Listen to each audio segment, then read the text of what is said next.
જ્યોતિષ એક વિજ્ઞાન.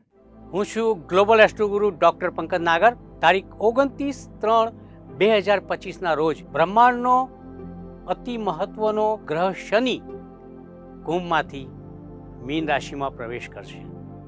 મીન રાશિ એટલે ગુરુની રાશિ. મિત્રો, શનિ જ્યારે મીન રાશિમાં પ્રવેશ કરશે ત્યારે રાહુ તો ઓલરેડી ત્યાં છે જ. તો આવો જોઈએ શનિ રાહુનું મીન રાશિમાં મિલન તમારા માટે, અમારા માટે અને સૌના માટે કેવા પરિણામો લાવશે. સાથે સાથે 30 માર્ચ 2025ના રોજ વહેલી પરોઢે ચંદ્ર, બુધ, શુક્ર, શનિ, રાહુ, સૂર્ય, નેપચ્યુન અસંખ્ય ગ્રહોનો મેળાવડો મીન રાશિની અંદર છે. તેના પરિણામો માઠા કે સારા, તમારા માટે કેવા, અમારા માટે કેવા, લાભ કે નુકસાન, એની એક તલસ્પર્શી ચર્ચા.